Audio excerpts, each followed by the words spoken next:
This is Deanna Spingola. It is Thursday, June 7th, 2012, and this is one of my special interviews. We have no commercials, no censorship, no calls, no music, no technical difficulties, well, maybe just a few, but none that we cannot fix immediately. It is just education and information. It is bare bones broadcasting. My guests today are Dr. Judy Wood, the author of Where Did the Towers Go? Her websites are drjudywood.com and wheredidthetowersgo.com.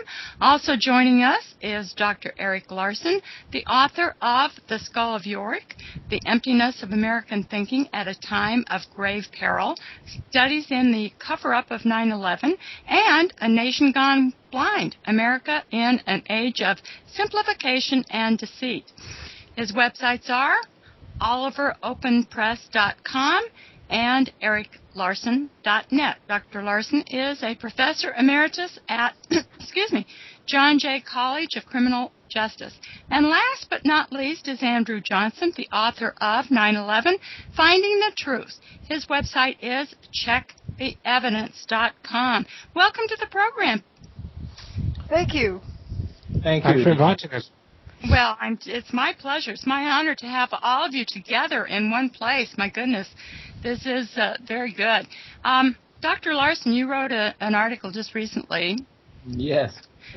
For the Intrepid Report, which was very interesting. Well, I hope so. I'm glad you think so. It's the second part of an indeterminate parted essay. It's probably, I would guess, maybe going to be maybe as much as 5 or 6 parts, and they're all going to be called the same thing, which is Dr. Judy Wood and the Future of the Earth. However, now that 2 parts have appeared, the name of Dr. Judy Wood has yet to appear in the text, so I hope people will be asking why that title. Keep them hooked, I hope. Well, I was in doing some research for my own purposes, for my own book. I was thinking a lot about Tesla. I was thinking a lot about some of the resources, some of the for instance, electricity, and trying to place it within the scope of what's going on today with the smart meters and the power grid.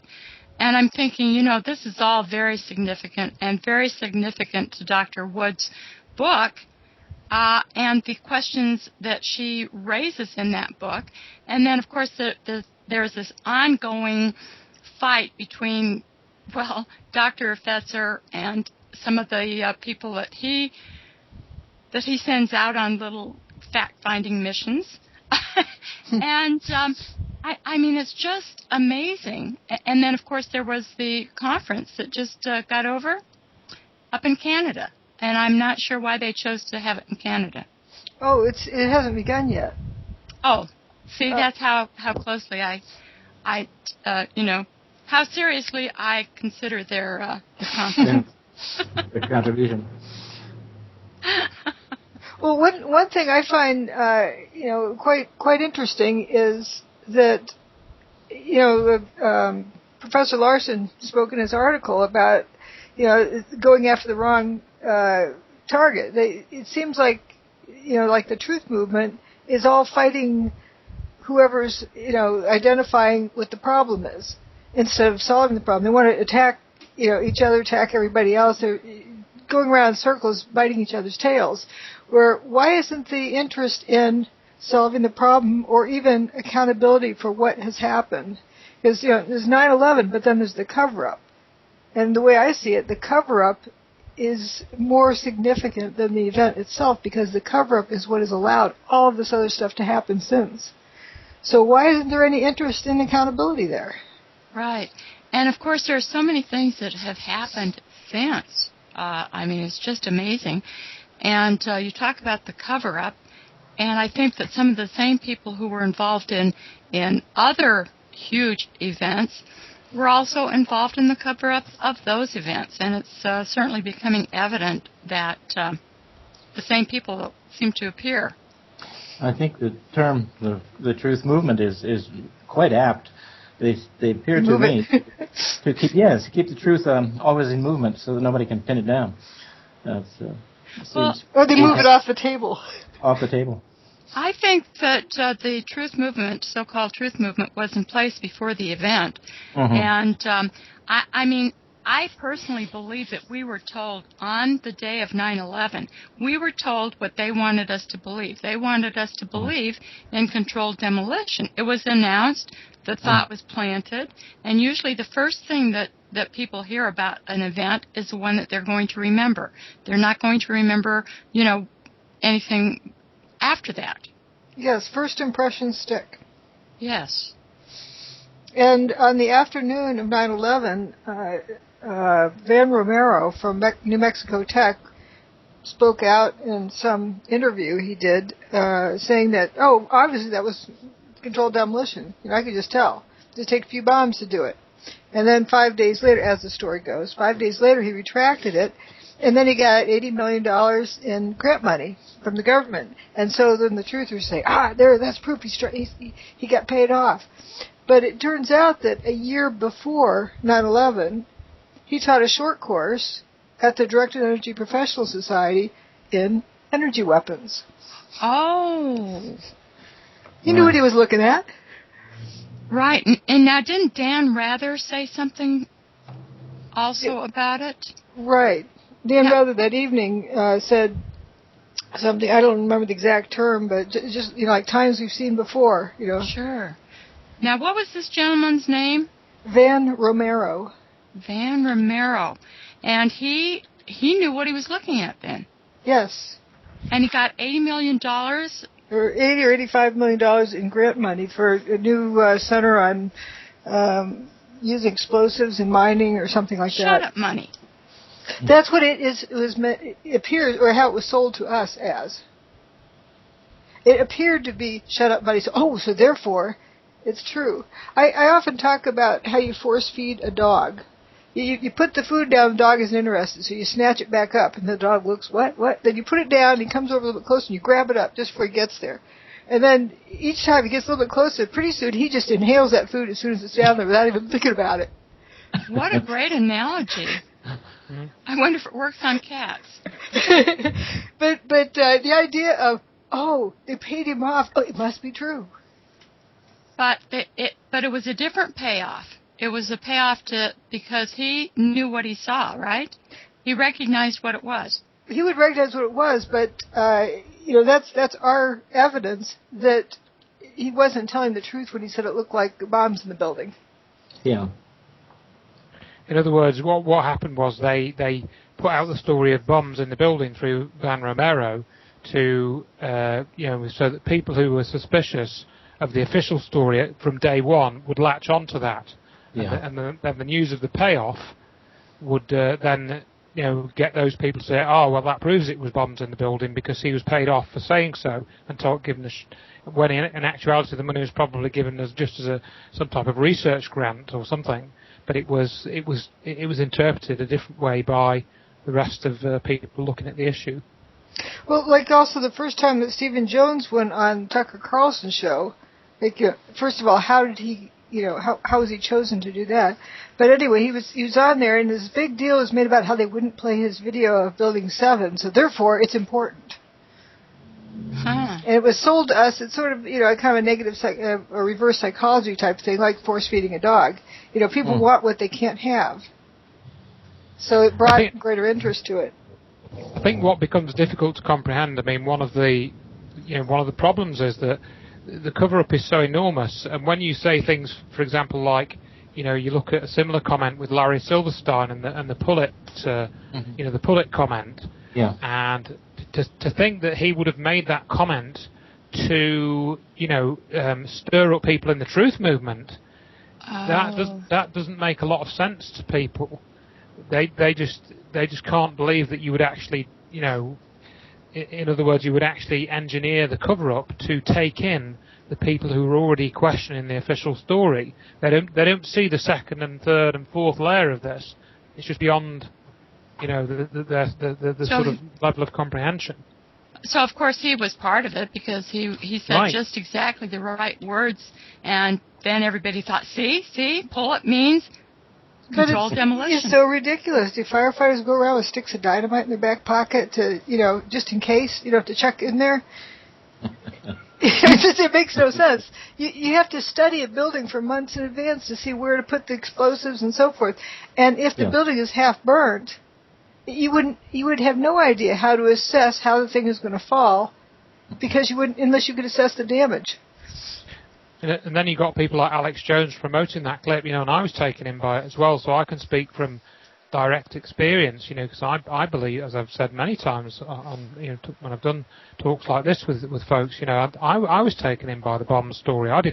When I started to look at stuff, I didn't believe the official story, but I was taken in probably for at least 2 years by the bomb story, and it took me quite a long time to kind of cure myself of that, I suppose, one way of putting it. Here's another similar story that I don't think has been said publicly before, that I've mentioned many times about the 9/11 Commission report. Due to the Smith-Mundt Act, at least as of now, it hasn't quite been reversed yet, but that government officials cannot put propaganda on the U.S. citizens, nor can they put it into a government report. They can omit stuff, they can misinterpret stuff, but they can't put in actual false information.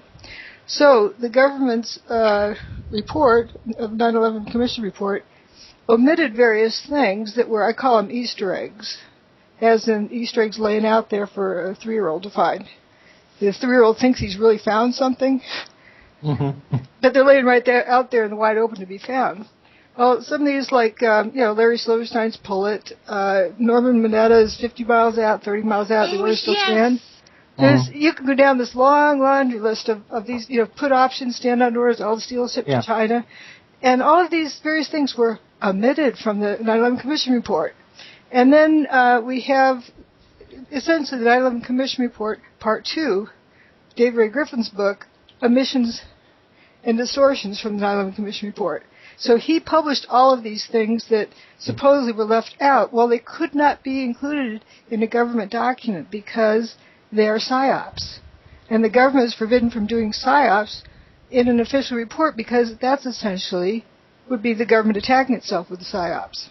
Okay, what was the name of the act that forbid that? The Smith-Mundt Act. Okay.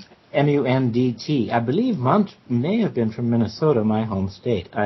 I'm not sure. Do you know, Dr. Wood? No, but I think it's dated 1948. Yes. Because they're right now trying to take it off the books. Yes. I have a curious personal experience with that law. The germ of my book, A Nation Gone Blind, was the publication or the solicitation and the payment by the State Department of a number of, I can't remember the number, perhaps 18 or so, American writers. And they were asked by the State Department to write essays on the subject of what it means to be an American writer. And so they responded, and I heard about it. Was quite fascinated because I wanted to know what writer would accept money. I think not much, $1,300 or $1,500 from the State Department to write on that subject, and how they would do. Well, I wasn't able to find it. Of course, it wasn't publishable within the United States. That is under the terms of the Smith-Mundt Act. So that's a pretty much working definition of the fact that it was propaganda. I mean, it was available everywhere in the world except within the U.S. And indeed, it was the most amazing experience to read. It's all there in the first chapter of Nation Gone Blind. But if that's what American writers can do with the subject is a killer, or the writers aren't writers. It was an incredible experience to read them. Anyhow, that was Smith-Mundt. Okay, I did some research on that also, and yes, I knew I'd heard that before, and also, Dr. Wood, you mentioned it, I think, on one of our very first programs. Having to do with the RFC to NIST? Yes. When I was being accused of being a government shill or a plant and promoting disinformation, one of the things that shelters me or saves me from that's verifiable is that in my RFC, that's the request for corrections to NIST, I stated what I talk about. energy weapons, and this, the building was dustified and so forth. And if I was a government shill, I'm forbidden from putting that in a government report because that would be treason. I could be charged with treason. Now, at the same time, let's look at the thermite story. Their RFC, which came about a month after mine, did not contain any mention of their so-called thermite evidence or molten metal. And, why would they go to the trouble of filing a request for correction to NIST and not include their claim to fame of thermite? And if I may interject with a sort of an add-on to that situation, really, because Dr. Wood told me about this. I don't think we discussed the Smith-Mundt Act at the time, but the fact that this legal challenge that the architects and engineers had put forward didn't include thermite, and frankly I couldn't quite believe that. And so I downloaded the document and I did a word search for the word thermite, and in their original submission it does not contain the word thermite anywhere in the document. And I made a little YouTube video about this. But anyway, with these, with the Smith-Mundt Act, it really, it defends me and it incriminates others. Yes.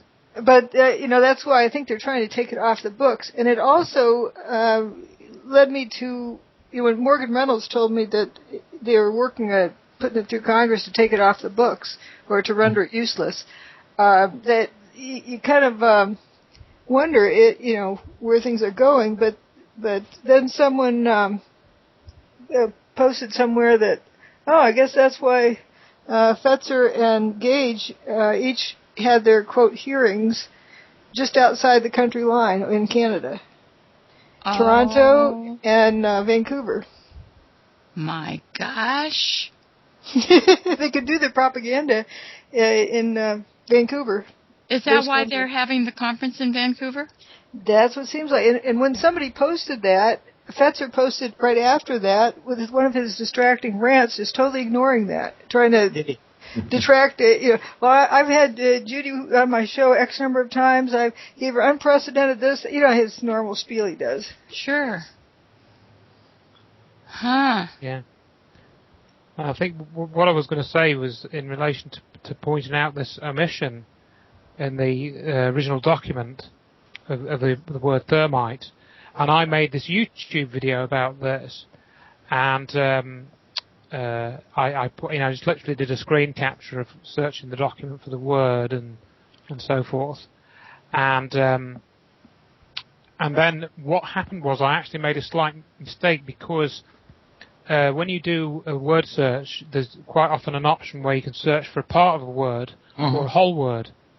And if you search this document for a partial word of thermite, it comes up because it has a link, a long URL to one of Steve Jones's so-called papers about thermite research. And but it doesn't actually contain any real discussion of that paper. It just contains a link to this document, and the word thermite is not mentioned separately, nor is the phrase molten metal. So I made a YouTube video about this, not realizing that I hadn't clicked this, whole word option in the word search thing. This was in the PDF reader. But still, a URL is not a discussion of thermite. Correct. A URL is not a word. A URL is a URL. It's a code. Yeah. And so, but somebody in the UK who attended one of my talks actually went to the trouble of making a YouTube video about this point I just made about unchecking the word, a whole word option. Somebody in the UK went to the trouble of making a whole YouTube video about that and posting it without telling me that I'd made this sort of small mistake, even though it didn't in essence change the fundamental thing that I was saying, that this document didn't really discuss the research which it was claiming proved that NIST was wrong. It didn't really discuss it in any meaningful way. And this person, is not an American. He's British. I know his real name. His real name is Lee Woodberg. And so I'm thinking, well, why is this guy in the UK motivated to make this video about me pointing out this area. He's obviously gone to quite a bit of trouble, and he's quite concerned about this. He isn't connected directly with Steve Jones or any of his group, yet he was quoting this error. And then he also quoted that this Stephen Jones paper was peer-reviewed. And, and he sort of flicks his eyebrows up whilst he says it on the video as if it's meant to be some kind of endorsement. And then I went and looked at this video that he'd made, and he flashes up Stephen E. Jones's paper on the screen, and I noticed at the top that Stephen E. Jones had updated his scientific paper, and there was a disclaimer on it, and it says that the views expressed in this paper are those of the author and nobody else, or something.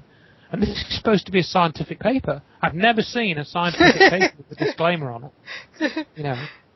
So I kind of thanked him for showing me that when I'd seen that. So it just goes to show you that these people who are out to be... I mean, this guy, essentially, as I saw it, he was acting as part of the cover-up. He was trying to say that I was wrong, when in essence I wasn't. I was perhaps, made a small mistake, but the essence of what I was saying was still true. The mistake was incomplete.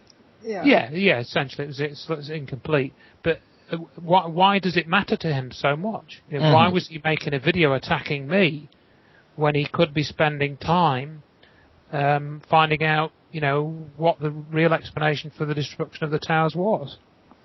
Bingo. Interesting. And, of course, there are people who point to Dr. Wood and say, oh, look what she's done. She's just messed up the whole truth movement, and it's her fault that all of this, that right. People can't make a decision and they can't am I powerful? I'm really powerful. Really. And the other thing that people say, oh, she just wants people to read her book. Well, when I was out in the market doing quilt programs, I had to take my quilts with me, or I had to take slides with me. You can't talk about something that is visual without showing them the visual thing that you're referring to. Mm-hmm. In other words, if I had not taken my art quilts out and I was just trying to explain, okay, there's red and there's yellow and I got some blue and in one corner I have it's darker in value, they wouldn't know what the heck I was talking about. So when Dr. Wood is saying, have you read my book? She's not saying, well, I just want you to buy my book, and that's what this is all about. She is saying, without the visual images of what I am talking about, there's absolutely no way that anyone can understand what I am in fact talking about. Correct? Yes, I was on a radio show once. It was the last time I've been on a show without the host being responsible for having read the book. The host said he was going to read the book before the show started, but he never got around to it.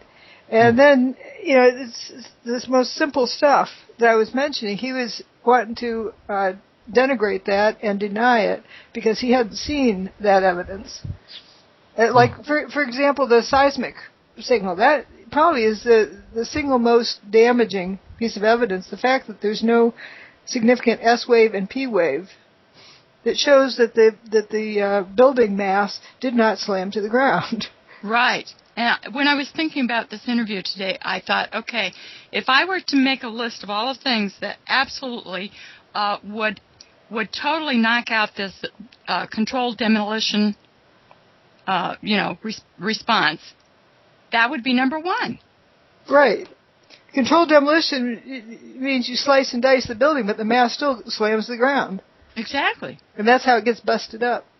Well, one of the most alarming things to me is the willingness of opponents to refuse to accept scientific method, and this takes various forms, of course. But the other day, when the piece of mine that appeared in IntrepidReport.com the other day, Jerry Mazza put a comment. I think he was the second person to write a comment, and he referred to Dr. Wood's thinking. Or her research as her hermetically sealed thought. Yes, I read that. Yeah, now that means she's trying to. From others that I've heard and others' remarks, both in conversation and in email and in, as it were, print. If you have evidence, it's observable, empirical, scientific evidence. That is characterized as unacceptable. And many times, in this case, it's hermetically sealed, meaning what? Meaning, well, she's right, but we'll have to not accept that she's right? Or is it that he really doesn't understand science and thinks that she's just blocking her vision and seeing only one thing? What I thought was so ironic was that your article is talking about how the people are swinging and punching at the wrong thing, and they're attacking the wrong thing, and they're not looking at solving the big problem. And then here's somebody responding to that article, swinging in the air, trying to punch something. They don't even know what the target is they're trying to punch. Right. Yeah. I think you could compare this to dogma versus science, where people were sure that the Earth was flat, and those who said differently, well, let's just put them on the stake and burn them up or something. I think another element that either is a real element in American society, even among the educated, I say that, I'm not hoping to seem snobby, but is that things have got to be done by group, on more than once, many more times than once. I've heard people who should know better say effectively, well, Dr. Wood's theories, and of course they use that word all the time, are very interesting, but there are others, and the best one will end up winning out in the end. Well, it's not as a matter of there being best and not best, it's a matter of being true and untrue. Sure. But evidence is not theory. It's like that, but there's an unwillingness, or maybe this is just a cover-up in itself, an unwillingness to acknowledge someone, individual person, for thought or research that's conclusive. I think it's that herd mentality that we have all been exposed to since we started grade school, where nobody could really think outside of the box. If it wasn't presented in class, then it wasn't valid. And if somebody raised their hand to oppose something that was presented in class, well, you have the whole classroom saying, "Oh no," just going against that one person. Is that correct? Well, there's also safety in numbers, they feel. They're like jumping on the bandwagon. Even if the bandwagon is wrong, they feel safe. Sure. Well, it takes a lot of courage to step outside of the box and do what you've done. I have to agree. And especially when you're getting fired at from all directions, 360 degrees around, to keep standing, it does take courage. Sure. Tremendous courage. I don't know, this is something completely unscientific, but it's just simply anecdotal and personal, but if I begin to name, or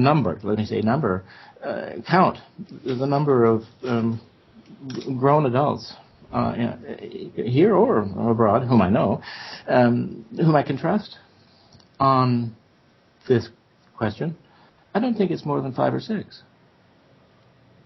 Well, there are 3 others right here in this little group. Well, I counted.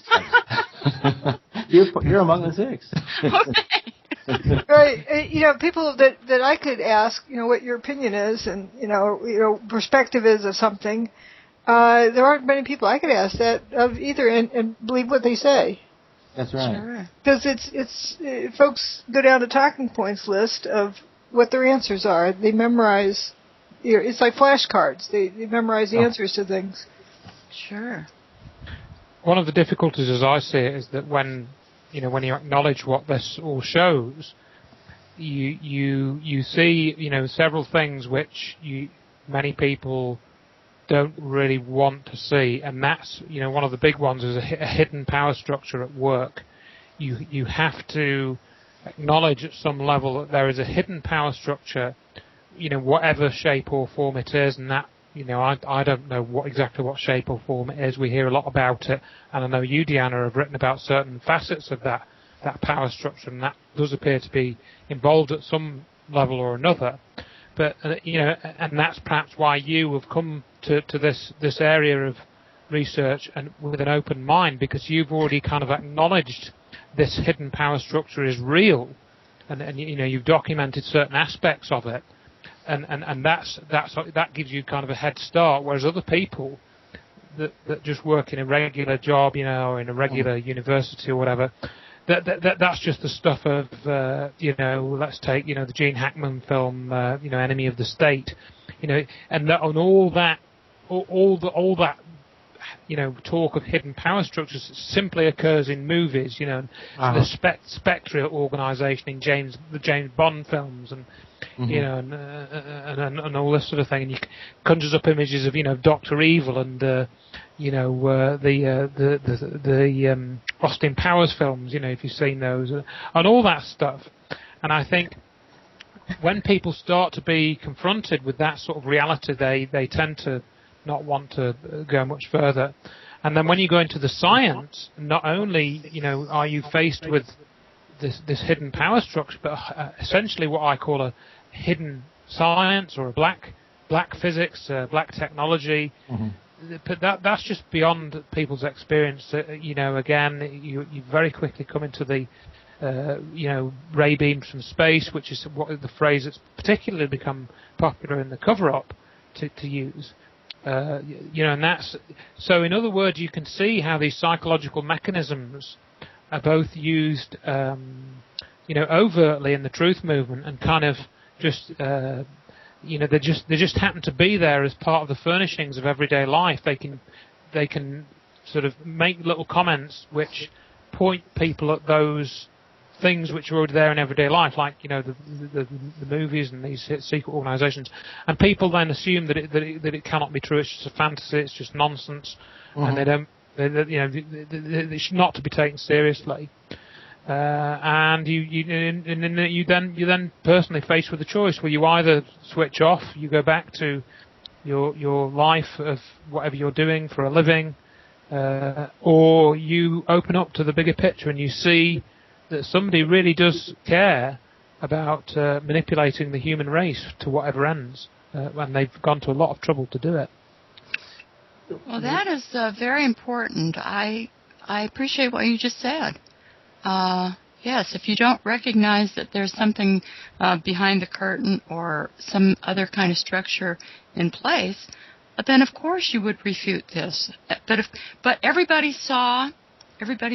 in this country saw what happened on 9/11, so it was very easy for these theories to come into play, to give explanation for what people saw without actually going beyond that, behind the curtain, without actually saying, okay, this is typical stuff. This is what these people have been doing for a very long time. Dr. Larsen, would you like to read that pop quiz?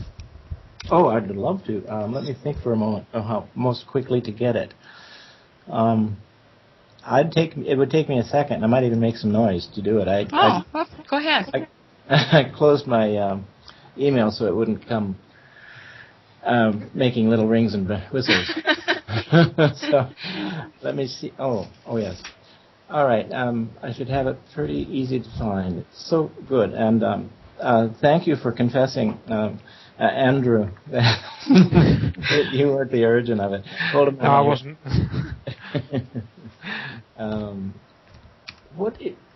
I'll be with you in about. Okay. Well, let me say how it came to be. Is okay.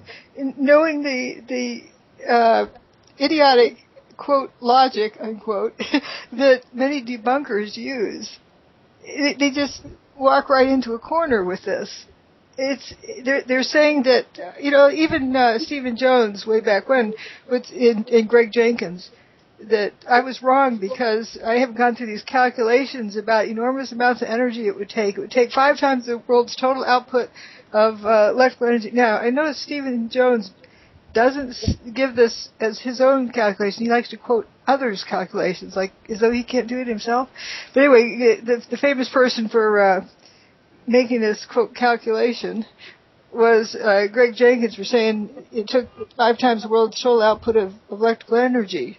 So my question then was, well, if it is more than the world's amount of energy, does that mean his thermite came from outer space? Undoubtedly. Because obviously the towers are not still there. That's right. And so I have the quiz. Oh, great. Yes. I can't remember where I read it first, but it now appears in Andrew Johnson's wonderful essay called the Vancouver 9/11 Hearings, Encouraging Conjecture, Discouraging Certainty, Obscuring Known Truth. A marvelous piece of work, I must say. I read it through just this morning. So here comes where can we end. find that? Well, on the checktheevidence.com. Okay. Oh, no, I'm sorry. Checktheevidence.co.uk. Both will work. Yeah, it's fine. Either will work. Oh, really? Okay. All right, good. So now here's the headline or the title at the conclusion of the piece.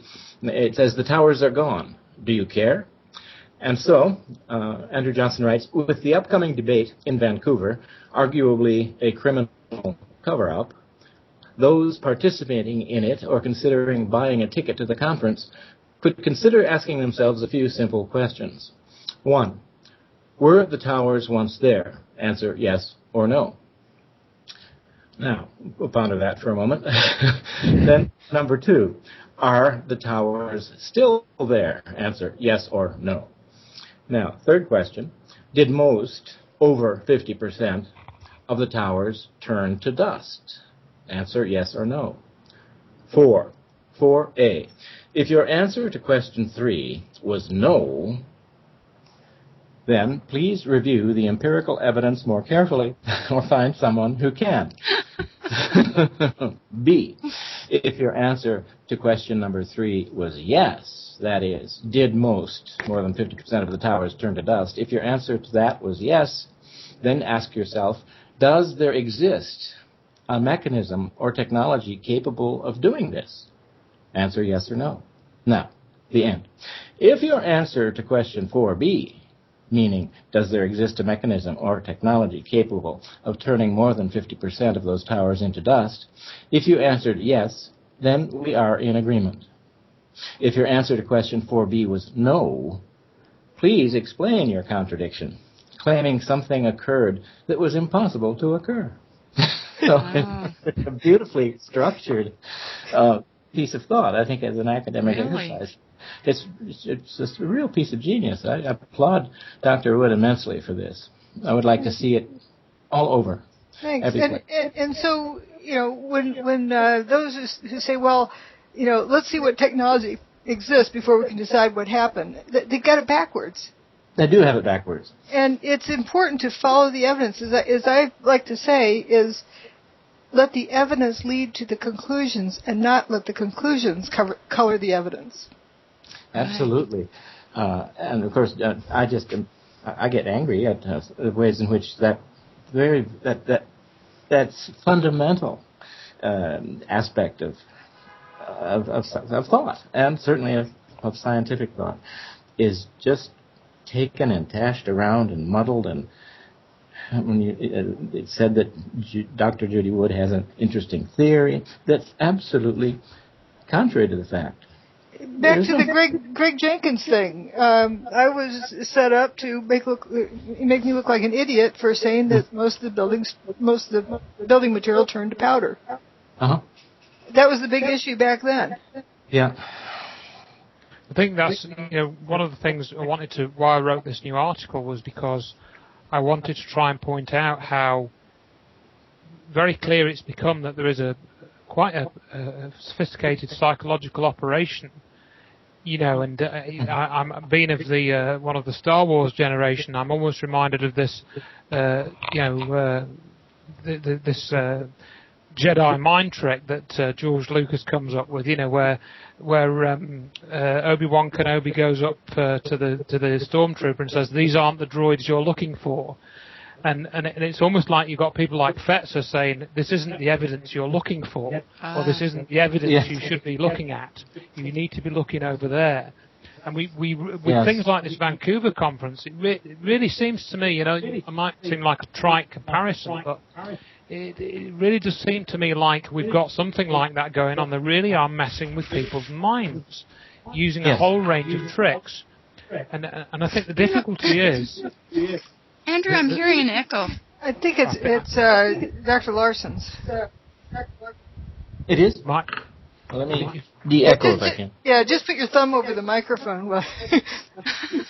You could possibly mute the microphone when you're not speaking if that can help, because there's a little Skype icon with a little microphone with a cross through it, and you can mute and unmute the microphone. That's what I try and do.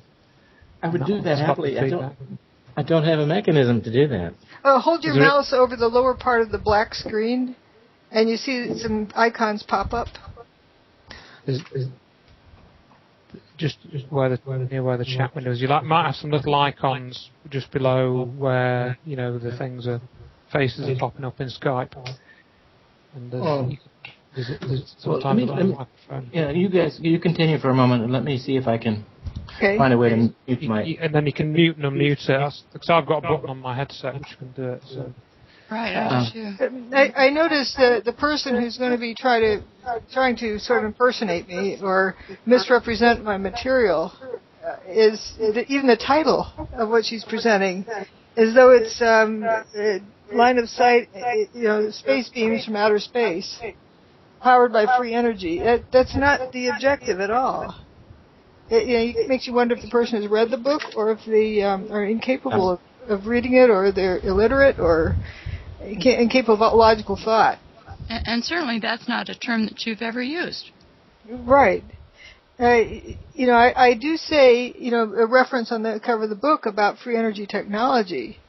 The very effect of what is going on leads to the clear conclusion that free energy technology exists. Right. This isn't a ray gun from outer space powered by free energy technology, nor do I say that the extension cord of the gizmo from outer space was plugged into the hurricane. That's another misconception that goes on out there. The idea of field effects, one example of field effects is a magnet. That's not a line of sight effect. You hold it under a piece of glass and you put metal filings on top of the glass. You can move those around and you don't see it. And it isn't, it's a region where it is affected. Just the fact that they are building a power grid indicates that there is some sort of body of knowledge that most of us do not understand, that somehow you have, because of your experience, because of your education, because of your perceptions, because of your steadfastness. You are very tenacious about this, and you just got a hold of this thing, and you're not going to allow anybody to divert you and get you involved in some of these petty, spitting matches. Just the fact that they can harness all of this energy and that it's under corporate control allows you to believe what you have said in the book. It allows me to believe what you have said in this book. Am I making any sense? What do you mean it allows? The fact that perhaps because of my earlier research into corporate control of energy, of the traction companies, and early in the last century, or the century before, in the 1800s, the corporations. Excuse me.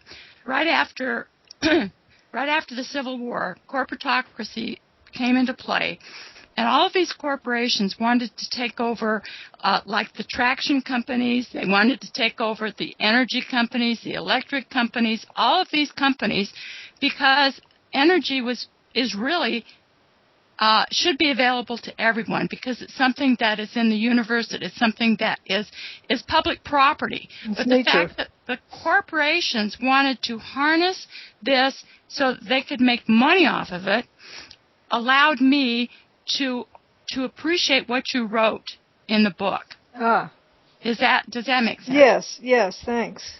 I was thinking you were saying that any reader would need to understand that before they could understand the book. No, but I saw it immediately. I appreciated immediately what you were saying, because I know that the corporations and certain, industrial moguls really did want to harness the energy and then sell it to the rest of us, whether you're talking electricity or whatever. And then I'd also read a book about Tesla. And so what you were saying made perfect sense to me. It makes perfect sense to me. And we can also see the same thing, more randomly in nature. If you look at the destruction caused by tornadoes, how does a car end up on top of a telephone pole without a scratch on it? Exactly. Or something, the straw through a tree business. I think also another frustrating angle comes into this because, when I started to speak about the energy issue, thanks to, getting in touch with Dr. Wood and what she'd found out, and then, I had the revelation by somebody, I didn't discover this, but Stephen E. Jones was involved in cold fusion. And it actually turns out that he actually was the person who coined that phrase. Stephen E. Jones actually coined the term cold fusion. Up until then, I think it was called chemically assisted nuclear reactions or something, which was a much more scientific sort of explanation. And when I point this out to the people, it's like, and they're not even bothered. They can't see that there's this direct connection between a figure in the 9/11 truth movement, and it goes to more than that. I think we may have spoken about this before with you, Deanna, but that single fact right there, and again, it's not a theory, it's a fact, that should be waking people up to this whole energy question, that they're being duped. And another, adding on to that, another of the problems is that you've got this sort of new age aspect to the free energy movement, all these happy clappy people saying, we're going to have free energy and fossil fuels on its way out because we're all going to have these wonderful Tesla generators and so on. And I think that's great and it's wonderful, and there really are people making devices. And in fact, I was looking at one on YouTube just before I came on, which is quite interesting, an electronic circuit.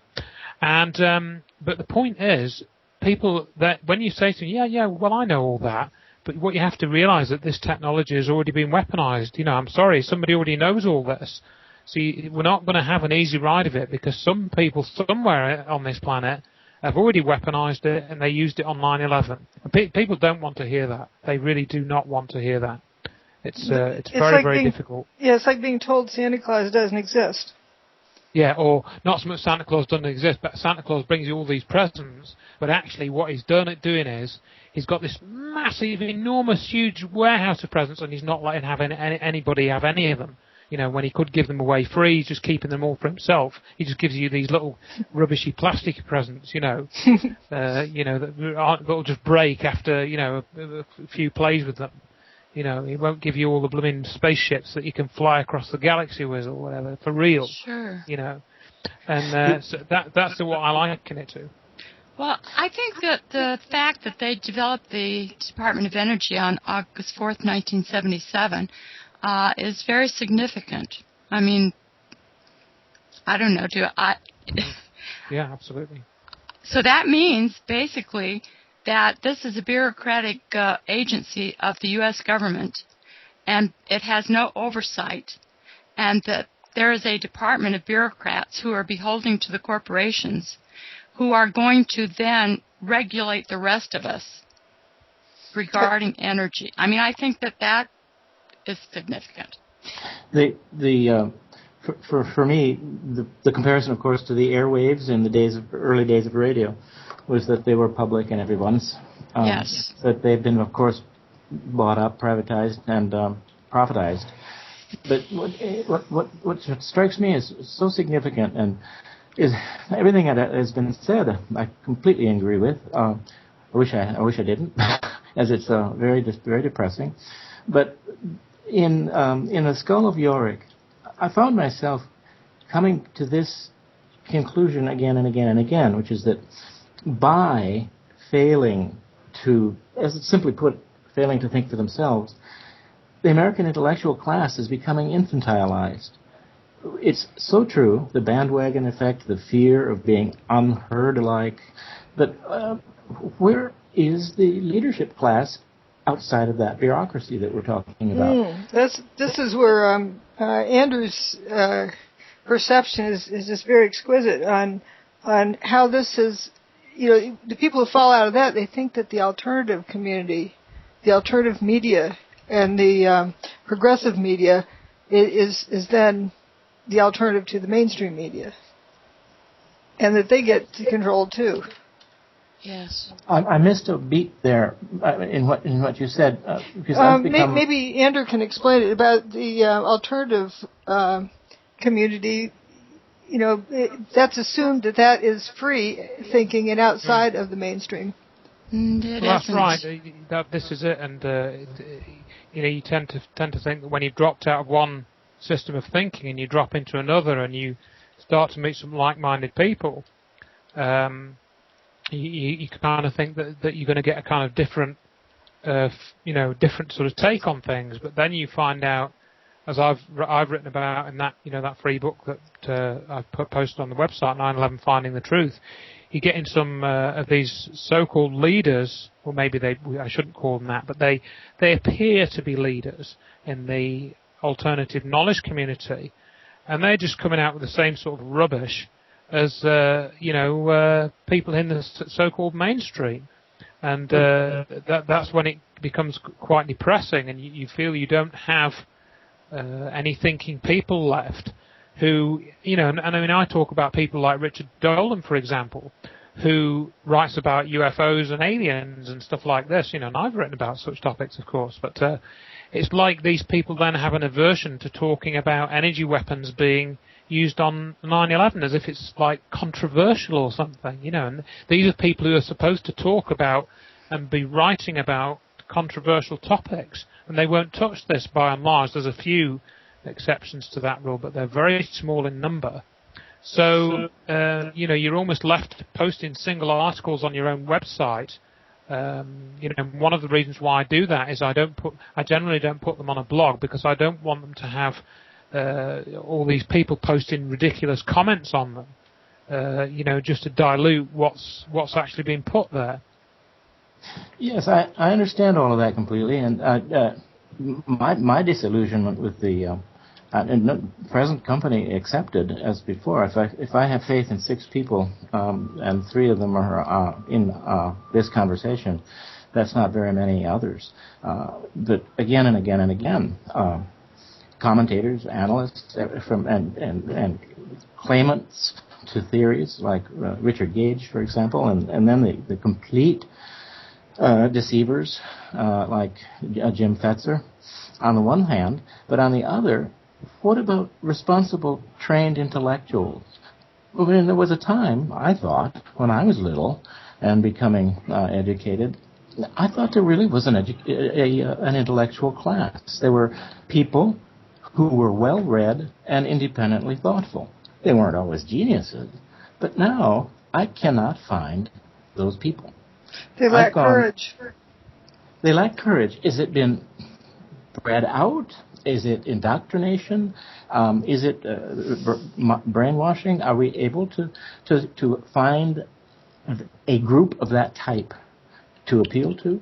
Well, I think that the same people who wanted to control all of these early energy outlets, all of the, in the late 1800s, those very same people who wanted to make money off of selling us energy, electricity, are the very same people who created the foundations that then controlled the government schools. Remember, I mean, most of us are educated in government schools. The very same government that in 1927 began to license and regulate our airways, the public airways. And so, the people that could be the real thinkers, the real intellectuals in this country have been taught and indoctrinated, and they don't think outside of this indoctrination. They think that they have been educated. I think there's a couple of things I'd like to add at this point, and that's, one is, of course, Eisenhower's famous speech from 1961, which I reference quite a lot when I do these talks and things. And everyone's familiar with the well, I say everyone, many people are familiar with the military-industrial complex references, but he also refers to, in the speech a couple of paragraphs later, what he refers to as scientific technological elite running everything, and how, the prospect of, well, it basically says that the universities have been taken over by government contracts, and he says that something along the lines of, I can't remember the exact quote, but it's intellectual curiosity has now been replaced by a government contract. And I think that is also very much a big part of this. If you don't get with the program, you ain't going to get an income, and you're going to be out on your ear, as we say here. And that's also part of the problem. But then again, above and beyond that, I think to latch on to what Dr. Larsen was saying, I think a few years ago people started to approach people like Noam Chomsky, and he's meant to be this sort of towering sort of intellect, and he's obviously got something of a he's been critical of the political system in the past. People have approached him, to talk about 9/11. And he just says, oh, the conspiracy theories are just ridiculous. And then you find out that I think one of his institutes is funded by the Pentagon or something. He's got one of these academic institutes is funded by the Pentagon. So they all seem to be hooked into the program. And time and again we've approached a number of people thinking that they would be open, and the only reason why they haven't become cognizant of what Dr. Wood has put on the table and understand it is because they haven't been exposed to it. So we'll then expose them to it, and we'll get some, sort of very terse response back. And again, Dr. Larsen has direct experience of this, and I know he's written about this in some of his own articles. People that, I think he can obviously say it better than I can because he's actually done it. And it's almost like there is, and I've come to the conclusion that we've got some type of, call me strange for saying it, but there is some type of field almost which is affecting people's thinking, and when they get near to breaking free of this control grid, there is some like feedback loop which shuts them back down into the system, and they become quite aggressive even to the prospect of having to break that way of thinking. If you try and challenge them too much, they'll just attack you. And I've experienced this as well. And it's almost like there's some type of field of I'm going to use the expression, there is some type of mind control going on. It's at some level in all of this. It goes beyond ego, it goes beyond money, it goes beyond threats. From what I've experienced, it goes beyond all of that. There is some type of control going on that's beyond the other things that we've so far touched on. I'd like to give an example of that, where the first time I really saw that, and it just did not make sense. John Hutchison and I had given a talk in Seattle where we took his samples for show and tell, let people handle them and take pictures of them. The peeled open aluminum, some really wild things, and they could look at them in their hands. And there was a fellow who helped carry these samples out to the van that we came in. He helped us carry them out. Then later, he teamed up with Ace Baker and was claiming the images of those were photoshopped. And he'd held them in his own hands. Now, explain that. Is the guy lying, or what has gone on? Has somebody altered his memory? How can you explain that? And this same guy also wrote to me, and he was asking me loads of questions about John Hutchison and what I thought about him and this and that and the other. And I never realized that, Dr. Wood had been with him and carried these, extremely anomalous metal samples. You can just see by looking at them that they're very, very strange. He actually carried these. And this guy was smart. He wasn't just, he's not what you call just somebody off the street, I missed who that was. I heard the name Ace Baker, which I'm familiar with, but who denied what had been to him observable proof prior as to the validity as opposed to the Photoshop? Well, he was one of the guys that we'd exchanged a few emails with him before the event, but he attended Dr. Judy Wood's talk and John Hutchison's talk in Seattle, which was in May 2008. I think he helped put on the event. Yeah. I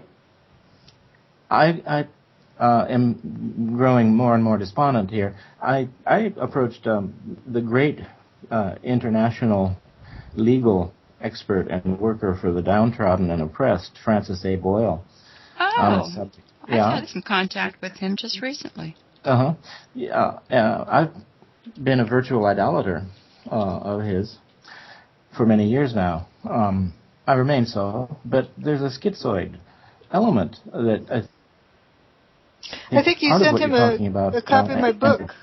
Yep. And I followed that up with some inquiries about whether he would. I was not even asking him to do anything, really. Just read it. Just read the book. Yeah. But in any case, the result was that he brushed me off, which had never happened before. He's always been most solicitous. And he said, this is all in the hands of lawyers, American lawyers for 9/11 truth, and let them deal with it. I can't do everything. Well, I understand that he's an extraordinarily busy and dedicated and humanitarian figure. But that group, I went immediately and looked at them, and they're just a bunch of Richard Gage people. They're just suckers for lines of false science and incorrectness. Now, I think he even represented them to be telling the truth, and so therefore, Judy Wood is wrong. Well, it was applied. What on earth how can an educated intellectual who has spent his or her life practicing matters and subjects of the intellect not be sensitive to the infantilization of themselves by failing to think equally on other subjects? I don't know if that makes much sense, but how come there's no embarrassment? Especially like this, isn't his life been about human rights? Absolutely about human rights, from stop to go. And he's a towering figure. And 9/11 is about taking away of human rights. Exactly. If the actual content of 9/11, I don't know of anybody but my 6 people who will really talk about the content of it. That is to say, not the scientific validity of evidence pointing to the technology of free energy, but I suppose not matters or questions as to whether there were box cutters or not, all of these sorts of things, but who will address themselves to the big questions of what it's doing to our culture, not just American, but primarily American, in degrading, demonetizing, infantilizing it, and above all, just destroying any kind of remaining authority in an intellectual leadership class. It's a psychological trump card. A psychological trump card being played by the enemy, but that can't work universally, can it? Yeah, I wonder if we should start a new kind of movement about, like, the answer to any question, like, why can't you go to the movies this Saturday? Because of 9/11. Why can't you do this because of 9/11? Why is this? Why does the sun come up in the morning? Because of 9/11. I mean, that's essentially what we're being fed. That's sort of an answer to every question. Well, to some extent, yeah. To some extent, yes. Insofar as the question isn't simply avoided Right. altogether. I mean, the only people talking about 9/11 are the falsehood people. I mean, other than the 6. Indeed, yes. Other than the 6, no one in the land is talking about it, except the perpetrators and the real government, whom of course we don't see. And isn't it? We're probably thinking the same thing, that, whoever planned 9/11, did they just forget to plan a cover-up? Because you can guess that there are going to be people asking questions, so why not just suck them up and contain them somewhere? And have all the people in place, and have all the people with various theories in place, so that they can keep people bouncing off the wall trying to figure out who to believe or what to believe. And, somebody mentioned weaponization of energy. And I've had people on my program recently who have talked about the personal use of energy directed at them. And they have sent me, one of them has sent me photographs of things that has been used against them. And if they can do it on people, if they can direct energy on people to harm them, then they can certainly do it against buildings. Right, and in my book I show a proof of concept of, on a smaller scale where something like that has been done. I can't prove that is the exact same technology, but here as a proof of concept that shows it exists. Right, and a lot of these people that talked about this have been silenced, either by, permanently silenced, or they're so afraid to talk about it. One gentleman is really afraid to come onto my program because he says so many of these people that have talked about this are no longer with us. Or their credibility is destroyed. I mean, Google my name and look what you get. Well, that's that's their tactics. Let's just discredit the messenger, and then nothing that the person says will be credible. Yep. And then the person won't be able to get a job anywhere, so nobody will want to speak out because then, their income getting ability is destroyed. Sure. Attack them economically and in every other way. And then most people you talk about in academia who could figure this out, not my job. Hey, been there, done that. I mean, that's how I started out for the first 4 years. I knew something was up, but, it's somebody else's job to deal with it, take care of it. Let the grown-ups take care of it. But it came to a point where I realized that the grown-ups were not going to take care of it. And whose job is it to? Well, it's all of us. Yeah, there you are. I mean, I think that's, for me, the essential thing. Your mention of let the grown-ups take care of it. There always have been grown-ups in the United States of America. Are there none now? The only grown-ups I know of, other than my 6, are enemies of the people, of the nation, of its history, of everything about it except the hegemonic headlong dive into conquest nation that now seems to be its purpose and its identity. But where are the grown-ups, and how can we reach them? Seriously, I mean, maybe I don't know. Maybe a small gimmick is something we need. Even a logo. I have a sort of feeling that what we're experiencing to some extent is a sort of transformation of the way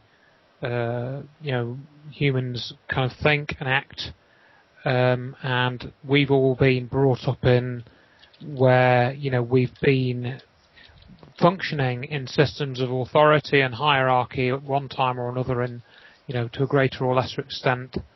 I still happen to work for the Open University in the UK here, but I'm sort of my own boss, as it were, in doing that. So that works for me. But what I was going to say is that I get people writing to me, and I know that Dr. Wood gets people writing to her, and they're quite relieved. They're kind of shocked on one side, but relieved. I actually had somebody write to me yesterday, and for heaven's sake, he's out in Kazakhstan. He's not from that country, and he said, I found out about the Hudson effect in relation to 9/11, and it all clicked, and he's now wanting to share it with all his friends. So, but he's not at a university. He's an engineer, and so at that level, it's when people are exchanging the information, it seems to be kind of at a lower level. It's not within a structure of authority, and it's if you try and influence groups with this information, it generally doesn't seem to be working.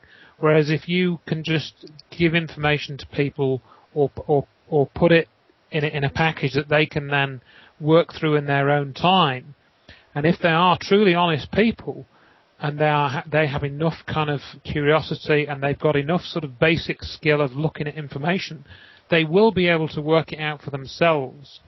And we are looking at a minority of people, but it's not zero. So my encouraging sort of comments in this talk are that, I'm getting emails. In fact, I had that one that I mentioned. I had another one yesterday, similar. Somebody a year ago had ordered a book, but not paid for it, and then they finally dug up my reminder from a year ago and asked if the book was still available, and I said yes, it is. And so they'd actually gone to the trouble of revisiting a year-old message to come and hunt down this information. And so I think there's an element of fate involved in this, and fate at an individual level, not fate of a country or a people or whatever. What Dr. Wood has discovered, and the way that this information has been suppressed, ridiculed, marginalised, and as we've discussed, the end result of that is that you can only discover it and discover its significance through some kind of personal journey. It's almost like being on the road to Damascus. It's that kind of personal journey. Not that I'm religious, but the scales falling from one's eyes.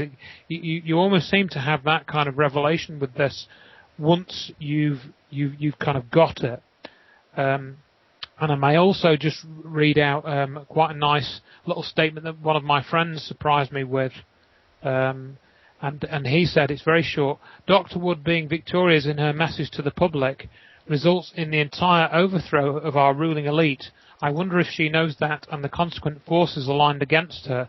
And I think that right there sums up why we have all of the things that we've been discussing so far in this interview that are as a result of the meaning of what this evidence and this information shows. That when it comes out, when it's understood, when it's honestly and properly digested, everything changes. Everything changes. And that change starts within the individual. When you realise, as I was saying earlier on, there is this secret power structure. It has this technology. It is operational. It's not a theory. And so forth, and it's that, I think, with the way that this is working, and I don't know what the end result will be, whether it will indeed, result in a collapse of authority structures or whatever it is, but it's that process which is, to me, is the most significant that's going on, and the one which I'm trying to, sort of focus my attention on, I suppose, really is how I would put it. Right. The alternative media isn't really alternative. It's really very much controlled. And, there's some people that say, well, just give them entry-level truths.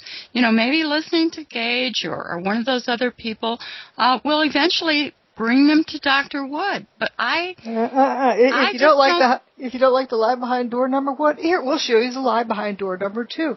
Oh, exactly. You don't like that one? We'll show you the lie behind door number 3. And then pretty soon you quit looking for more doors. You just give up, throw the hands up, and walk off. Sure. I wonder. I read that email or the quote that you just read from it just this morning as well, Andrew, and it's quite something and most encouraging. There is fear, obviously, but there also I wonder that writer is a real individual. That's what I keep thinking. All of these things that I once believed in, like the rugged individualism in our one-time frontier nation, where to go? Maybe we need a group. A group to be infiltrated. Well, a group of, I don't know, but a group that identifies that one thing that's missing in so many would be their being and remaining individuals. I don't think it's a matter of being Einstein. There are fewer than ever people in the country who have elementary science knowledge. That's true, just as there are fewer than ever in the country who have elementary educational level achievements of any kind. But there's a courage on the basis of a single individual of the kind that you just referred to, Andrew. Is that like to say, thinking, use it or lose it? Thinking, use it or lose it is very, very nice, but that's for me. That's what has to be reached. And I couldn't agree more with Andrew on this. That is the resource that we've got to find a way to encourage and to tap and to praise.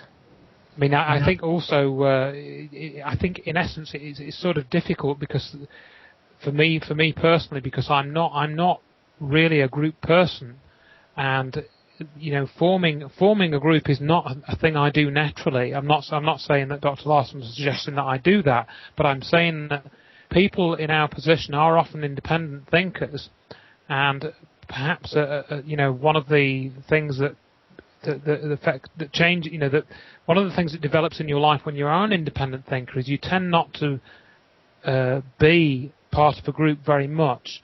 So being in a group is not always a comfortable thing. So this is one of the things that I've sometimes felt.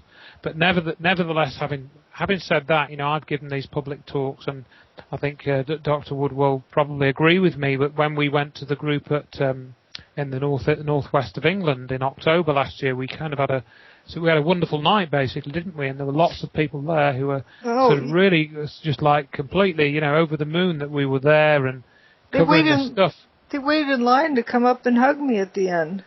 I was in tears. It was very touching that they all were very welcoming of just humanity.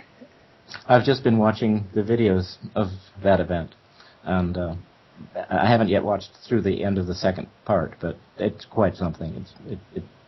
I couldn't agree more. I too I'm averse to being part of groups to the point that it's governed my whole life in writing and teaching and all kinds of ways. And it may be that what's needed is to create or think up or imagine a kind of a group that is only a group by identity. It doesn't have to do anything except be. Well, we're the group of people who aren't part of a group. Yes. The ungroup or non-group. It's amazing. I find that I grew up in my bedroom reading a book. I didn't need anybody. I wasn't very social. I mean, I had friends, but I didn't need to have friends. I mean, that sounds terrible, but I'm just a very private person, and it's fine for me to be alone doing my own stuff. Well, I think we probably each have a strong element of that in common. That's sort of very much what I was like.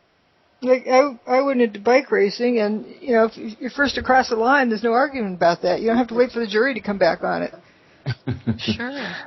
Yeah, I think that not to get on this, a tangent, but reading and having friends, but not having that be your purpose in life, to have friends. Reading was a great way of becoming educated. And as we all know, reading doesn't take place as much now as it used to. So I'm convinced that there is essentially not a literature in our country anymore, not even a serious publishing industry. So that's one by all. I think you just hit on something about having friends. I wonder if there's something about this other culture that finds it more important to have friends than to have truth. I think that's very, very probable, and maybe even absolutely right. It's certainly worth following up. I mean, we have the very word groupie, and people aren't embarrassed by being a groupie any longer. And we have these phenomena of enormous, rock concerts and raves and the like. They're almost rather frightening to a person like me. Of course, I'm 70 years old, and I was reading too as a kid. I prefer to read now, but I think there are many. Of people like the six I know. Do you? And if so, I don't mean to take this away. We can certainly return to more practical matters. But is there a way to reach that element in the personality of the nation, of the nations? I don't know. I think that's obviously one of the sort of $64,000 questions. I mean, I suppose all I would add to that is I'm 47 now, so I kind of, whilst perhaps not quite into the level of instant gratification, which is the way a lot of society runs now. I think there is still reading that goes on, but the way that reading is done is different. And it's obviously there's a lot more stuff on the internet, and there's a lot more. My children, for example, that their attention is divided with some TV, computer games, and stuff like that. So, your attention is divided down from basic study of a single book or maybe a couple of books that you might happen to be reading. So maybe that is an element which has contributed to this, dumbing down and reducing people's capacity to think critically about the information being presented to them. But I think it's a mixture of things. And is there an easy way to sort of, well, not fix it? That's the wrong expression. But is there an easy way to get around that? I don't know. Is critical thinking, it's a strange thing to me that there's less of it at the very time when, for example, in academia, it's talked about increasingly rather than decreasingly. Something I was looking into recently is I don't do Facebook, so I'm not familiar with it. And I was looking at the recent news about Facebook and started looking more into it, and it seems very dependent on popularity and how many friends you have, how many likes you get, and this whole game of a fake world. Rather than if times are tough, you have a friend you can go cry on their shoulder, and they make you feel like the world's not falling apart. That isn't available on Facebook, I don't think. It's all about image and what you can present yourself as in 3 sentences. Why am I not surprised that you're not involved with Facebook? You're right. People line up behind a rock star or a movie star or a sports figure, and as Thomas Potter, who is one of your fans, says, you won't find truth in a clubhouse. I think he's correct. Right. And I think we also discussed a while ago, Dr. Wood and I, the idea of popularity versus the truth. If you come out with this stuff in polite conversation, you're not popular, so you're then faced socially and sociably with talking about something which is true, and being unpopular, or keeping your mouth shut and being less unpopular. And I describe this place as being the intellectual leper colony. It really is quite an appropriate term. I think I used it again the other day with somebody who'd expressed curiosity in this area. There's a quote by Mark Twain that I think is quite good here. If you find yourself in the majority, it's time to pause and reflect. True. How true. I missed the phrase that Andrew just used. What kind of parliament did you say? Well, I said that when you get into this territory, you're kind of in the intellectual leper colony. I see. Yes, leper colony. Yes. Yeah. I'm speechless, so I won't outspeak. That really does express it very well, the intellectual leper colony, because even if you talk about the fact that 9/11 wasn't what it was supposed to have been, or wasn't what the media portrayed it as, people kind of look askance at you. But these things, just in polite company, in any social gathering. And so people they tend to not talk about these things at all. Yes, you are absolutely right. Absolutely right. But I wonder whether another thing that's troubled and bothered and concerned me a great deal is not only the infantilizing. I mean, in Yorick, I just looked at the New York Times for years and began to see more and more and more just absurdly infantile kinds of writing that the major columnists and commentators are guilty of at least a couple times a week. But then it seems to me that there's another dimension that is untalkable and unmentionable, and that is that I became very involved with this, and that is that we're being made into a culture of lies, a people of lies, a country of lies, a nation of lies, and lying kills you. It's a disease. It's very infectious. It's not only infectious, but it's corrosive. And when in the truth movement, what we see is lies being generated and stirred up, and then regenerated and re-stirred up. And finally, what will happen to a culture that's built on lies? They will be completely without any strength whatsoever, won't they?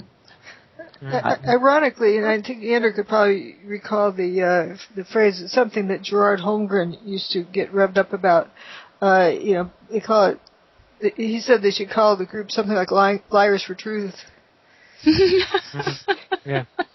It's okay. We we were just coming up with, because we've got all these 9/11 Truth groups. You got firefighters for 9/11 Truth, pilots for 9/11 Truth. And then we've got architects and engineers for 9/11 Truth, and scientists for 9/11 Truth, lawyers for 9/11 Truth. That's another one. So it's from lawyers to 9/11 Truth to liars for 9/11 Truth. It's not a big leap, is it? So, we kind of come to these conversations when we're feeling a bit down, and we have to kind of cheer ourselves up a bit in some very twisted way. Back in 2006, when Morgan and I were questioning the airplane story, Fetzer ran us out of his scholars group. Like, how dare you question the airplane thing? And he said something in an email to Gerard Holmgren about, well, even if it was true that the planes weren't used, I would never agree to say that out in public, because people can't handle it. So we got to lie to the people for their own good. Well, So Lawyers for Lies is a group that I think maybe we should make publicly known. It reminds me of Romney saying, "I don't know what I said, but I agree with it." I could tell my lawyer joke if anybody wants to hear it. Yeah. I'm ready for one. Yeah. What's the difference between a sperm and a lawyer? I've heard that, and I can't remember the end. Yeah, the answer is a sperm has a 1 in 50 million chance of becoming a human being. That's very nice. I know it's rather unkind, and not all lawyers are like that, but it is, after all, a joke, so you should be allowed to make these jokes. But it's like there's a different flavored fishing lure out there for every profession. Is actors for 9/11 Truth, musicians for 9/11 Truth, medical professionals for 9/11 Truth, XXX for 9/11 Truth, whatever. What is the difference? It's just a different fishing lure. Right, and it's back to that herd mentality. This group of people will follow the leader, and this other group of people, like the architects, they will follow Gage, and then there's another group of people who are going to follow Fetzer, Uncle Fetzer, I believe is what people call him now. Uncle Fester. Uncle Fetzer. But the engineers who look at architects and engineers for 9/11 Truth, I mean, I have known some who look at it and realize it's bogus, and they go back to the official story or just throw their hands up and say, well, that's bogus, so I'm not, there's no validity to those questioning 9/11. So has anybody ever looked at these groups and looked at the individuals that are in the groups and looking at who they are and what they really believe? I mean, who knows? Is it a group of 5? Is it a group of 500? What does the group consist of? Gage lists them all, but the majority of them, if they won't get in lockstep, they get tossed out of the group. If they're docile and just lend their name to the list, that's the kind that Gage has. As though putting their name on Gage's list will solve 9/11, will get it accomplished. It's sort of like they're just voting, for let's do something about 9/11. That's the extent of it. What I like to point out is, they want a new investigation. Well, read my book. There you go. Yes. If they're calling for a new investigation, what they're doing is admitting that they are not capable of conducting an investigation. How true. Or if they're government agents, they couldn't possibly conduct an investigation. An independent one, yeah. Yes. I think also, sort of branching off from that a little bit, is if you look at the oftentimes connections you find to the military, like Jim Fetzer is ex-military, and this sort of connection, and Stephen E. Jones has done work at Los Alamos National Laboratories, which of course is where they developed the A-bomb. I think he was also under grants from the Department of Energy for like 15 or 20 years. Right. So, yes. Looking at these sorts of connections can obviously lead you to various places. And one of the things I wanted to mention as well is that we've got this, I'd like to get a whole recording of that Vancouver conference and see how many times Science Applications International Corporation and Applied Research Associates, how many times those companies are mentioned? Because from Dr. Wood's court case, and people have to realise, anybody listening to this has to realise that those companies were named in a legal case. Now, that wasn't just done for fun. That was done as part of a legal process because the evidence was there, which would potentially lead to them being convicted of, committing science fraud in terms of taking money from the government over scientific reports which they signed off, which couldn't have been correct, and they knew from the expertise that they were paid, to bring to bear on this, that they couldn't have been true. I'll repeat about ARA, Applied Research Associates. We submitted documents showing they had even presented at professional conferences information on energy weapons. They were developers and manufacturers of energy weapons, and they would be able to recognize the type of weapon that was used. In addition, they were and are still under government contract to know everything about any weapon of mass destruction that exists or is being developed. So not only would they recognize the type of technology, they would know whose it was. Right. So I think that, in essence, if we haven't been depressed enough in terms of looking at the intellectual side and the way that the supposed heavyweights in thinking are not biting on this evidence, then we've got this other side. And you've got people in the truth movement who, again, taking this Vancouver conference as an example, we've got these speakers talking about another person. We spoke about this with you, Deanna, last time. Jeff Prager, this character who wrote this document about the nuclear. Allegedly wrote it. Allegedly wrote it. Yeah, fine. And then we find on a page of that document a piece of Hutchison effect metal snuck in there, And then this guy writes to me after I'd posted my kind of analysis of what he'd posted there, and I'll read this out because this to me sort of brings in a couple of things.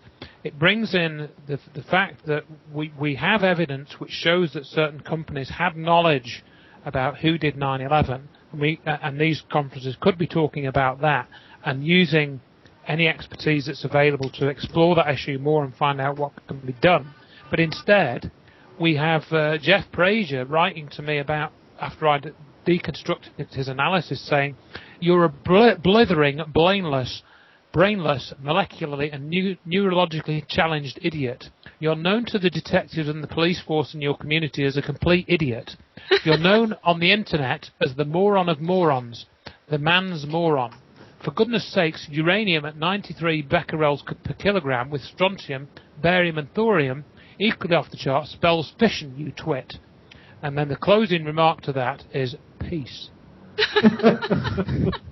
I read that this morning as well. It's in peace. Right, it is, yeah. And I put it there for a reason, because it just illustrates the vacuous, nature of what they've got to come back to what Dr. Wood's put on the table. That is literally the best they can do. He spent all that effort, with his lovely bit of alliteration there, insulting me, and he's not able to challenge the evidence one iota, because he knows that he cannot. He knows that what I've posted about what he's written is correct, and he can't deny it. What I wonder, does anyone want to try to talk about the cause of all of this lying and deceit? I wonder, Andrew, could you read again that bit from the email in which the writer referred to Dr. Wood and Sure. asked whether she understood or realized how immense a thing she had done? Yeah, Dr. Judy Wood, being victorious in her message to the public, results in the entire overthrow of our ruling elite. I wonder if she knows that, and the consequent forces aligned against her. I think, again, that's a very key concept in all of this, and I think it does. These forces are legion. It really are legion, and they're international, as I tried to allude to before. With this guy trying to debunk a simple mistake that I'd made, and this guy's in this country. It's nothing to do with the people in the, as far as I'm aware, he lives in Liverpool, for heaven's sake. Oh. So how is it that we've got these people, and I even had this weird experience in Wales as well. I was in, it's extraordinary. I went into an area of the UK called the Welsh Valleys, and this was, I think it was the 9th of September last year, and I was invited to give a talk there. And there were literally 20 people in this room, in this lovely old building that I was invited to speak in. And it was the Welsh Valleys, as I say, and you basically go up from Cardiff, which is sort of reasonable sized city, and you go up for an hour on the train. The train is at the end of the line. You're going up into the hills, and the train stops in this little town called Ebervale. And I gave the talk. And this guy in the audience, after I'd given the talk, said to me, he said, do you think, Andrew, that these apparent Hutchison effects are just a result of the buildings falling down? What are the chances of that? And I said to him, 0. And I mean, this guy is in the middle of nowhere. I mean, this odd exchange went on in email a couple of days after the event, and he was going on about how he believed that the CIA must have planted bombs in the building, and this was despite having been presented with all of this evidence. It was just extraordinary that he should be sat there in the middle of Wales, and he just starts behaving in the manner which we sort of touched on with these other people. It's just. I think what often. Yeah, I think what happens often is after a talk, then they go Google something on the internet and they come up with that. I talked with somebody recently at a local store who, there's 2 fellows there, and one of them was, both were quite interested in it, and one of them I actually loaned my book to. The other one went home and Googled stuff on the internet, and I saw him a few days later, and he said, "Oh, this John Hutchison stuff, he can't reproduce anything he does, and it's not been validated." I said, "Well, do you see that picture of John sitting amongst about 50 or 100 samples?" Yeah. Well, isn't that pretty good evidence that he can reproduce it? He failed the IQ test. Sure. But it's that herd mentality, the safety of following the herd. And when you have all of these groups that have such a presence on the internet, you are going to find that a lot of people are going to gravitate towards these groups because that is where they feel comfortable. That is true. And we had that experience directly when Dr. Wood came here in October. And perhaps you'll remember this because we went to, I booked a room in, quite a nice room in the city where I live, or near where I live, called Derby.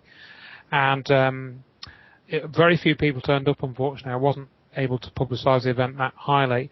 But we had a chap called Tony Farrell turn up. Now, Tony Farrell, he was the principal intelligence analyst for South York's police. He's in quite a senior position. And he did get some publicity, national publicity I might add, last year or the year before, I think it was last year, where he submitted a report to his boss, which basically said he didn't believe the official story of 9/11 and he couldn't really honestly say there was a threat from Al-Qaeda-like terrorism within the local community, which he had been tasked to, produce a threat assessment for. And because of that, he lost his job. Anyway, I previously met with Tony Farrell and spoken with him at some length, and he'd expressed interest in Dr. Wood's research, and I did give him a copy of the book. And he came along to the event at Derby, and literally, I took the projector, I took the screen, I set up the computer, I'd booked the room, and Dr. Wood came to give the talk, and he kind of came in, and he said to me, he says, "So is it just you two then?" And I said, "Yeah, what did you expect?" As if he was expecting, going back to this idea of a group, he was expecting some large group to be there. And we did have a few other people who came along who were familiar with us, but I was, it was just basically me and Dr. Wood did most of the work, so that's how it is. Or also, how about people who are talking about the truth of 9/11? Is this you too? Yeah, right.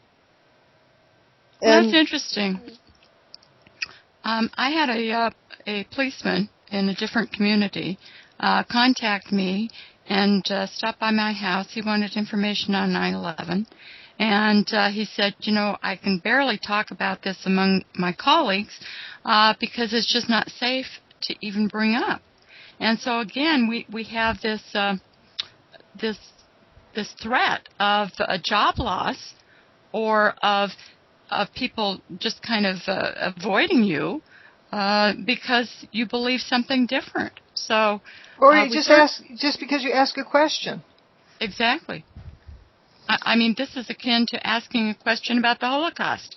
It makes you unpopular, and in some countries you get put in jail. Or it's all conspiracy, there's no evidence. Well, look at the cover of my book. Exactly. That photo was taken by a member of the police department in New York. That's right, yeah. And he sat on it for a while, but a friend of his got it and posted it on the internet apparently without his knowing it, and I happen to have found it that way. But for a while he thought he was just sitting on it. But what it shows, it's undeniable to anyone who looks at it. The building is just frothing up into dust. Exactly. What about the letter, though? Might it be true that people would respond differently if they were made aware of the extent of the power of this truth?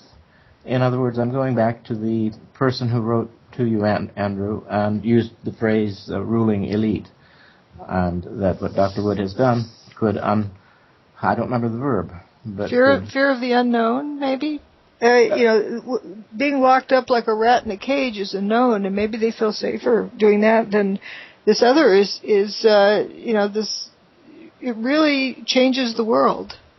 Well, yeah, explain, because I think why is the population so stuck at the point of denial and obedience to Big Brother, which is essentially what it is? Like the policeman. I think it's to some extent it's a subconscious reaction, because I think if you look at this idea of the subconscious mind knowing that what it's being confronted with will end up being detrimental to them, at least in the short term, it can have an effect on the conscious mind which prevents it from actually processing the information, and it can make them, cognitive dissonance is, I think, one of the phrases which comes up here, of course, and that does play a big role in this. And I don't know if there is any way to break through that. Again, I almost go to this point of a kind of looking at almost a fatalistic approach to this. In other words, that when people discover this information and they begin to process it, it's almost like fate is almost choosing them, or they're choosing it themselves. And I've almost stopped writing to people now about it off the cuff, because I'm finding it's working better if people contact me and then want some further information, or they've got to a certain point and just need some clarification or something. They've already begun that process of discovery with their own permission, and they haven't had it sort of forced onto them in any way. But it is very, very difficult, and I think, going back to these groups like architects and engineers and all the other groups, they're designed to get in the way of that process of personal discovery. In other words, those groups have done the discovery for you and taken responsibility for it, and then portrayed that in a certain way and represented it to the public, rather than somebody starting from zero. Just the way that they handle any kind of opposition in their group tells you everything that you want to know.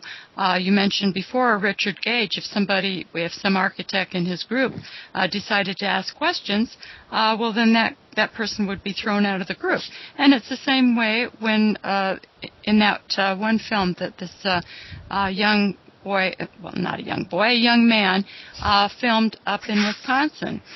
Where he wanted to ask Richard Gage a question, and Richard Gage simply would not respond to the question, and they sent in some interference and all kinds of things to keep to keep these people at bay. Let's keep this opposition at bay. Let's keep all these few people who question anything at bay. And I have known that I believe that one of my friends gave Richard Gage your book, and I think that these people do know what you present.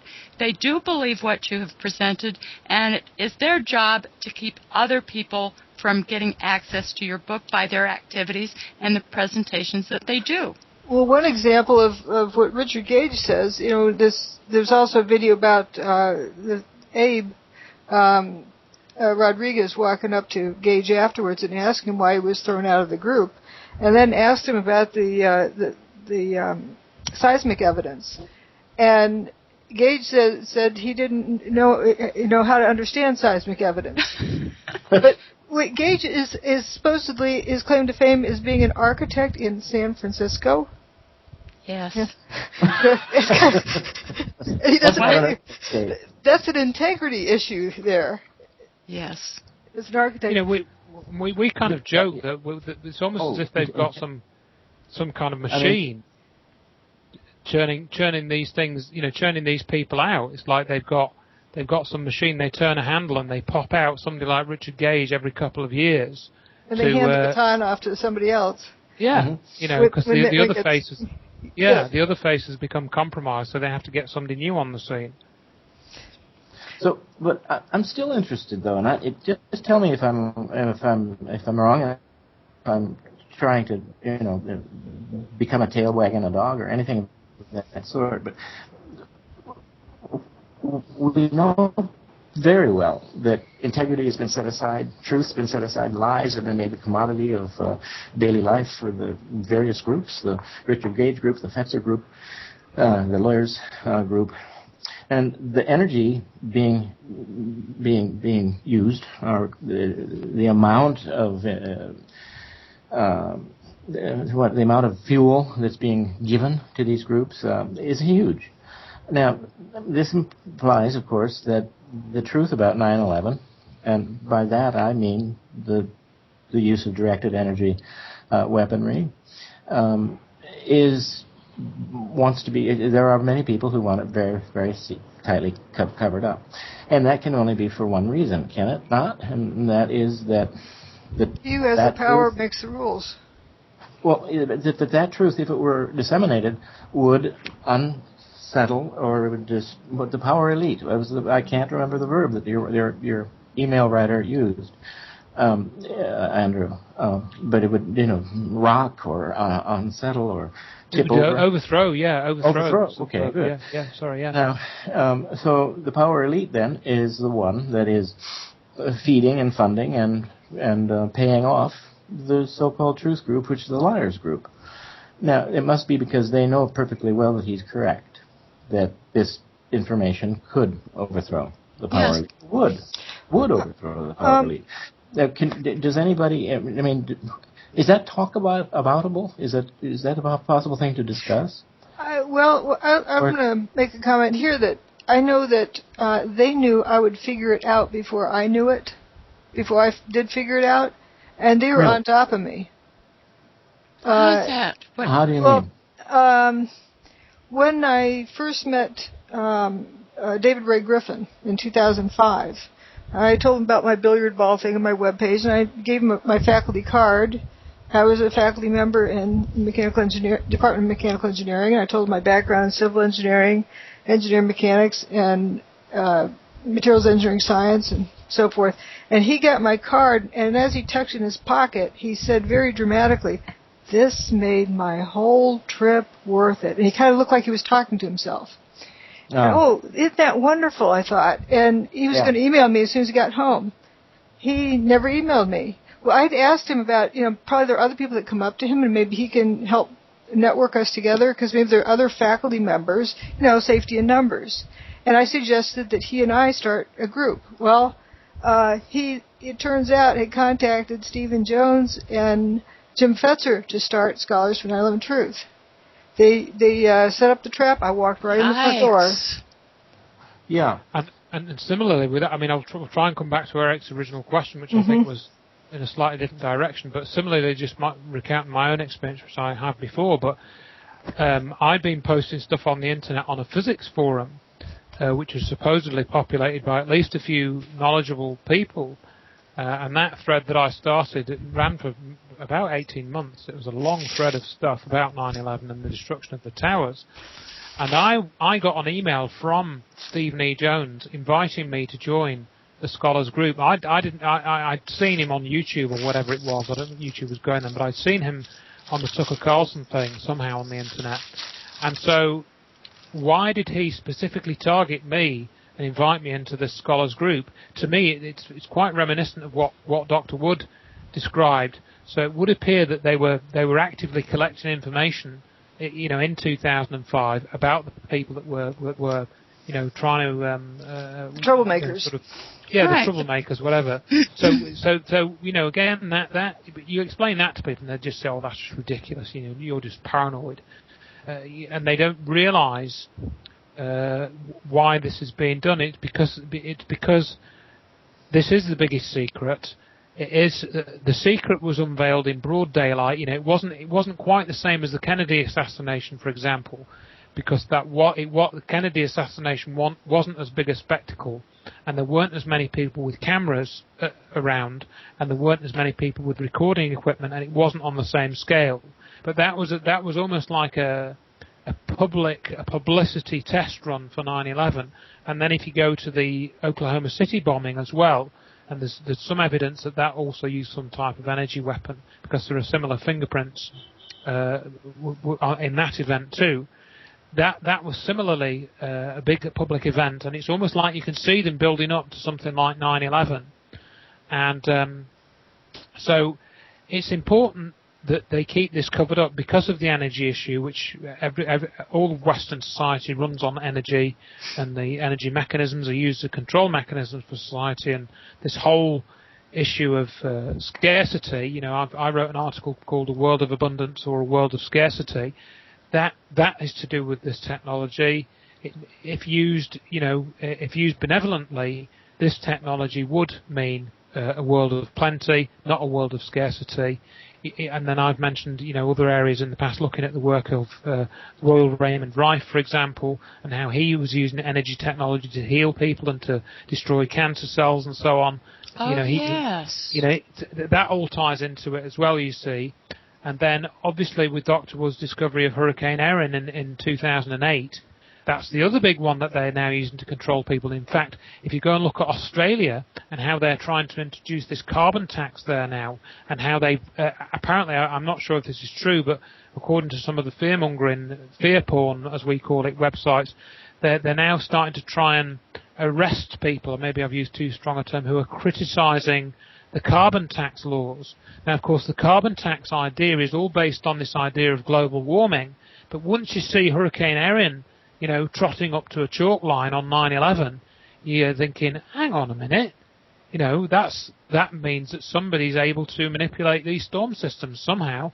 So doesn't that call into question this whole climate change, carbon dioxide nonsense? Well, of course it does.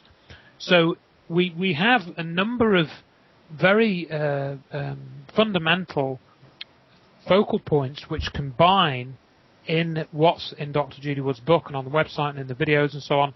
And that is, I think, one reason why it's basically, all the hands on deck from the power elite and their agents, witting and unwitting, I might add, because I do think there are unwitting agents, probably many more unwitting ones than witting ones, actually. And, Fetzer is obviously, to me, one of the witting ones. There is nothing unwitting about what Fetzer is doing. And Gage, if you look at the way he works and what he's doing, he seems to be less, he almost seems to be like a robot, Richard Gage, whereas Fetzer doesn't behave like a robot. He's got a very clear and manipulative role, and he manipulated me for quite some time. So, he's different. So I think, we've tried to differentiate that there seem to be certain roles of people being played. Fetzer is a controller, and then we have people who are controlled and then kind of influence others. And it's very subtle how it all works, and that side of things, we can't really prove in the same way you can prove what happened to the World Trade Center, but nevertheless we have a lot of evidence to show that sort of thing really is going on. Certainly. So, well, in essence, this is the big one. Okay, I was going to insert something, but go ahead.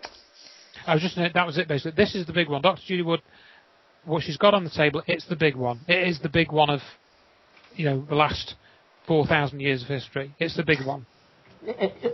Yeah.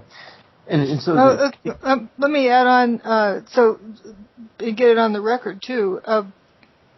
August 17th, 2006, Morgan Reynolds and I resigned from Fetzer's Scholars Club.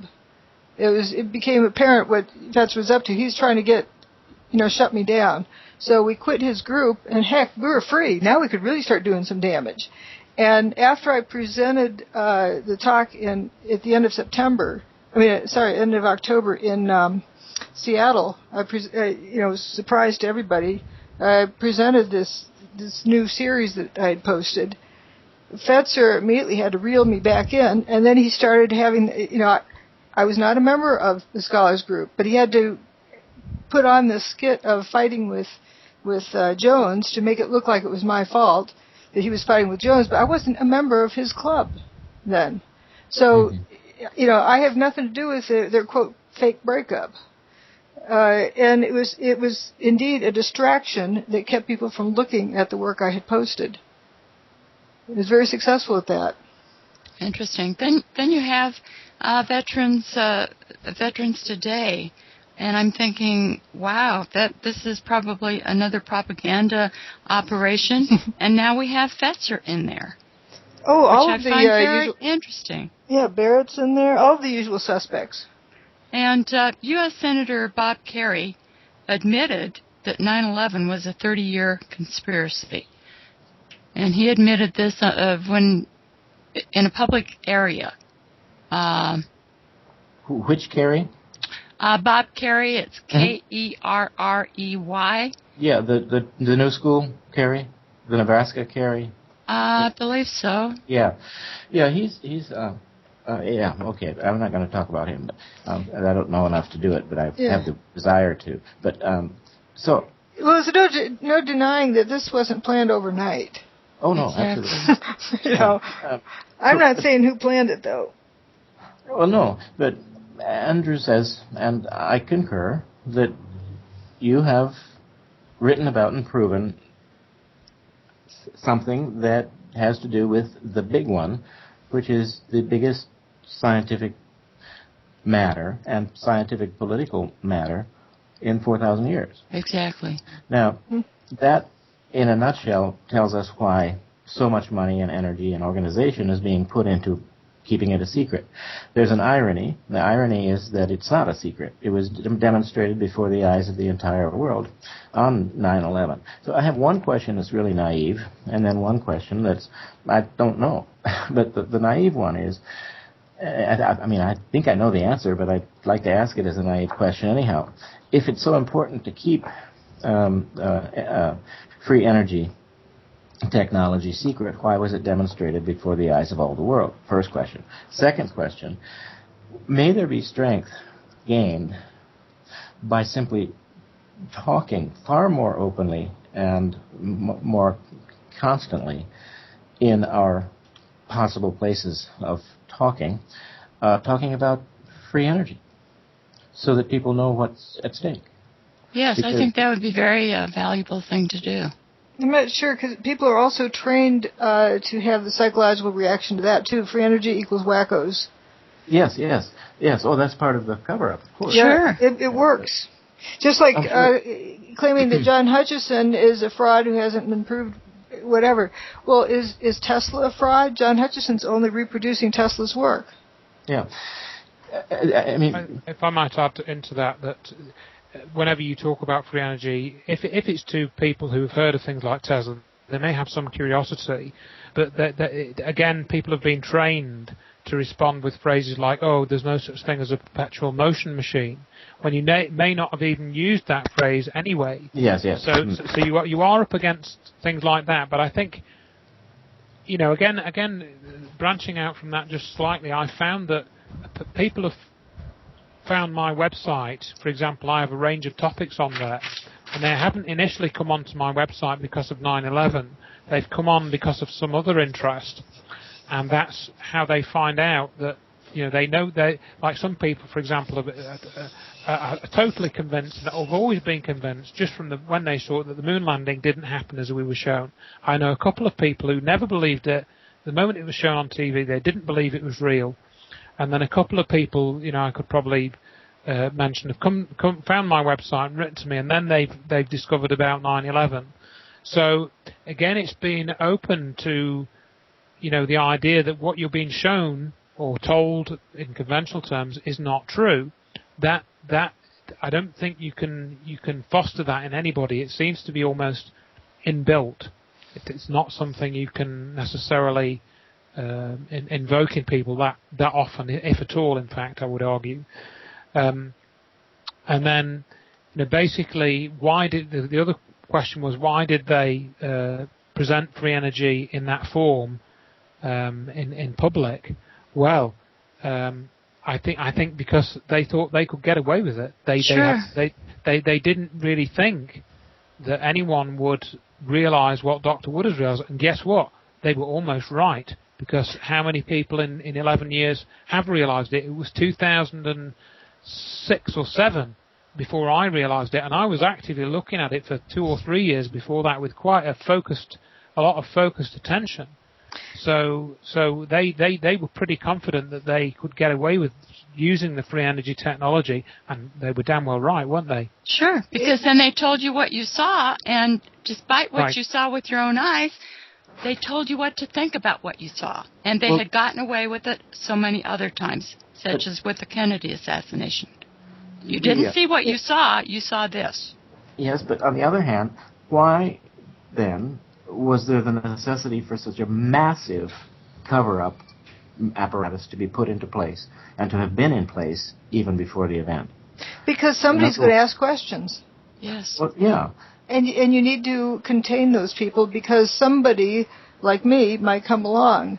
And what makes me different than others is people with my educational background who understand what I understand. Most of them have government contracts and have security clearances. Yeah. Right there, that knocks them out of the ability to talk. Yeah. And in fact, there's that expression which I think comes up a lot. Is particularly, we get asked the question a lot, and maybe Eric, Dr. Eric, you've been asked this question several times, and that, if it was an energy weapon, where was it? And you'll say, well, I don't really know where it was, and then they'll turn around and say, well, obviously you don't know that, so I'm not even going to look at what you're showing me, because you can't answer that question. You need to give me the serial numbers. Yeah, and that's right. Yes. And so that's another way that people are trained to think, and I think. Again, when you get into the alternative knowledge movement, the old phrase, I heard this on the documentary over 10 years ago, and it was this: those that know don't talk, and those that talk don't know. And that is so often true, and the conspiracy culture movement is really a very much a playground for those who can come out with a good story. And we've had people contacting us saying, I know that this was a space-based weapon, and we'll say, well, how do you know? And they'll say, well, I just do because somebody told me. And that's really not good enough, because you're then back to the same situation as it being Al-Qaeda terrorists. We know that it was that because we were told it was that. Exactly. So you got that side of it all. And there was another point I was trying to bring to the front of my mind as regards the use of this technology. I mean, some say, and I've looked at this, and it is conjecture, and I'll openly state that it's conjecture, that if we imagine, I talked earlier on about the Kennedy assassination being obviously a particular type of secret operation. The Oklahoma City bombing physically was on a bigger scale, and then 9/11. So are we truly looking at a sequence of operations which is then managed in the public perception very carefully and very skillfully, very intricately? Add in there the 93 bombing of the World Trade Center, so you knew that it was a target. You knew that it was a target. And what comes after that? Is there another target? Is there another operation being planned that 9/11 was part of. And I've openly stated this in my talks, and it is entirely speculation, but I've spoken about the possibility that, and I won't go into this in too much detail here, but if you, for example, take the 1996 film Independence Day, which was a movie about a set of flying saucers coming over cities, and they hovered over the city for a couple of days or something, and then all of a sudden they start to attack, and there's this particular shot which I've edited into a video clip where a flying saucer is over the Empire State Building, and it literally just blows the building apart. Mm-hmm. And you see all the things shooting, exploding, things shooting out from it, and then I spliced that with the World Trade Center being destroyed. And it's the same city, of course, and to me, and I mean, maybe I'm just sort of reading too much into it, I don't know, but from what people have said and what's been out there, you really do have to wonder if they, and people, the witnesses, you read the witnesses' accounts from the New York Times, and Dr. Wood and I have discussed this, that in a number of occasions they say it was like a movie. It was like a movie. Yes. I was there, and it was like a movie. And so are we evil seeing, magician's trick. Yeah. Are we seeing this whole, on a wider picture, they're trying to create this reality and manipulate the whole reality in which we live so that they can completely and conclusively control our thoughts and the way that we behave by creating this physical reality that we live in, and that includes things like, for example, a fake alien invasion, which according to, I don't know whether this is true, but according to what you hear from these ex-Nazi war criminals, that was what was on the cards. According to one testimony from Carol Rosin, I don't know whether she's telling the truth, but it fits the pattern of what we've been shown. She said that the threat would be terrorism, and then it would be aliens, and then it would be aliens invading. And that's why I was mentioning this clip from Independence Day, and how the only, to me, there's even another one. There's the Pink Panther one where they dustify the World Trade Center. Yeah, and it's in the Mario Brothers film from 1993. The building dissolves, and so this again is predictive programming, and it's hard to take in for people because they can't imagine that this sort of long-term thinking, which is hidden in popular culture and embedded in popular culture at various points, could possibly be something that's anything other than coincidence. It's just beyond, because we're dealing with thinking which is not human. I mean, I'm not using that in perhaps quite the literal sense that it can be interpreted, but it's a thinking that's on a different level and a different scale to what we are normally capable of. What it seems to me like is that it's kind of like a race against the clock. This is just a sense that I have, that they have to keep my stuff suppressed until enough time ages, until the next event, and then it doesn't matter after that. But in the meantime, they need to keep my stuff suppressed just long enough for the clock to run out. And I think this event by Fetzer is because Fetzer is pretty much out of this business, but they need to deal with the book. The book isn't going away. Right. And of course, what Andrew was saying about the culture and the introduction of these ideas in the movies, and people are also wanting the short answer, the easy answer, the solution in an hour television program. But certainly, movies are a big part of our culture, and people. I think they shape people's perceptions. And conditioning. One thing I'd like to add with this question, without, which I think it is important, is I recently read a book by Travis Walton, which was, it's sort of going a bit, and I mentioned this to Dr. Wood in passing more than anything, and there is a reason for doing that, which we'll come to in a moment. But Travis Walton had this experience in 1975 where he was working as a forester.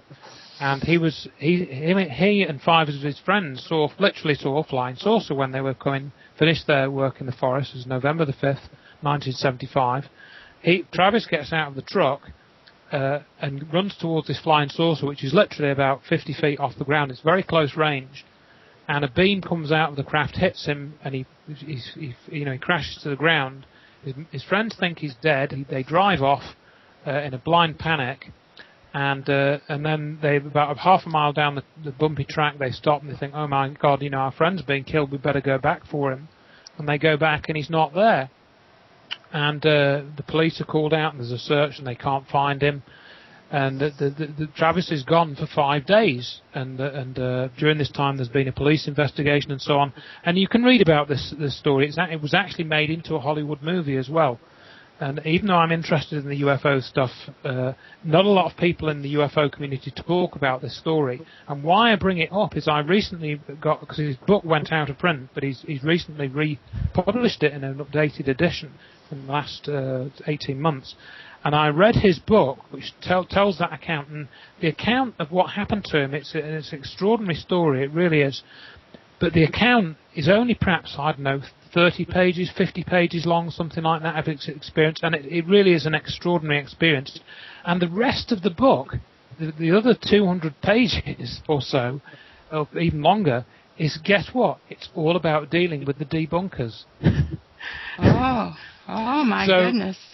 And you read it, and I'm reading this book, and yep, and you can see how he was hooked up with people, and for example, we heard Dr. Wood describe how DRG. David Ray Griffin, she was hooked up with those people, and you can see very strong parallels in what happened to Travis Walton if you read through his book, and how he seemed to be hooked up with certain people who seemed to be friendly, and then later on in the story, as his story got more exposure, they turned against him basically, and they became debunkers. So I was really intrigued to read that. I wrote to Travis Walton. I haven't heard back from him, but he to me is he's like Dr. Judy Wood in that he's got a very logical mind, a very logical, clear way of presenting what happened to him and what he discovered, and he's an honest guy. So that's that, and all he wants is the truth. He doesn't quite understand what happened to him, but he's told the truth about it since 1975, and it's had a big effect on his life, a huge effect. And he says now, and I don't know if Dr. Wood would sympathise with this remark, but he said, if I'd known what was going to happen, I would never have got out of the truck, he said, because if he hadn't the truck, that would to him. And it really is an extraordinary story. You can read the summary of it on his website. I personally have no doubt that his story is absolutely true. I would say I moved to mention it because I was struck with the parallels of how his story and Dr. Wood's treatment has been very similar. How true. Well, folks, this has been a very, very extraordinary conversation. Yeah. I hope that we can do this again. Oh yeah, I'd like to end with a reading the quote from Steve Jobs. Please do. It reminds me about changing the world, because that was his big thing, to change the world. Here's to the crazy ones, the misfits, the rebels, the troublemakers, the round pegs in the square holes, the ones who see things differently. They're not fond of rules. You can quote them, disagree with them, I should add debunk them, glorify or vilify them, but the one thing you can't do is ignore them, because they change things. They push the human race forward. And while some may see them as the crazy ones, we see genius, because the ones who are crazy enough to think that they can change the world are the ones who do. Wow. How applicable to you. Yes, and all of us, too.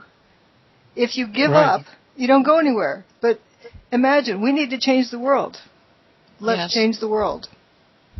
Just think that you can, and you can. Yes. Amen. All righty. With that note, thank you so much for participating. I think this has been very productive, and I'm so grateful for the three of you joining me. I'm also grateful, gentlemen, that you didn't ask us, the ladies here, what our age was. And we certainly weren't going to confess it. Correct? Well, we already knew. We already found out. Yeah. Hey, we're researchers. Yeah, that's right. Who do you think we are? Bless your hearts, all No, of you. no, they volunteered their ages. Yes. Well, we certainly aren't going to volunteer ours. Well, thank you so much. And thank you for Thank you facilitating very much. this. All righty. Thank you, and thank you, Dr. Wood. Okay, and I will be getting the audio file quickly, and I will put it up just as quickly as I get it. Okay. Thank you. Thank Thank you. you so much. Thanks. All right. Bye. Bye-bye. Bye now.